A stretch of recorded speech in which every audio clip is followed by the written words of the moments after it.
Бүгүн 13 декабрда мамлекеттик бажы кызматынын жетекчисинин мурдагы орун басары Райымбек Матраимовдун жактоочусу Татьяна жалпыга маалымдоо каражаттарынын өкүлдөрүнө маалымат жыйын өткөрдү. Жактоочу маалымат жыйындын башкы максатын айтып, провокациялык суроолорго жооп бербей турганын билдирди. Любому терпению приходит конец.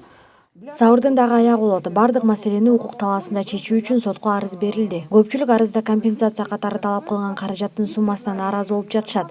Өзүңөр ойлоп көрсөңөр, коомчулукка Матраимовдорду коррупциянын символу катары көрсөтүп, анын үй бүлөсүн, мамлекеттин бардык каражатын уурдагандар катары көрсөтүп жатышкан.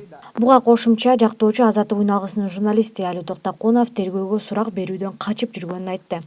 После первого расследования Али Токтокунов обещал предоставить... Биринчи изилдөөдөн кийин Али Токтокунов баштапкы документтерди көрсөтүүнү убада берген. Бирок ушул убакка чейин укук коргоо органдарына дагы эч кандай документтер келип түшкөн эмес. Татьяна изилдөөдө колдонулган негиздердин чындыкка дал келбесин белгиледи.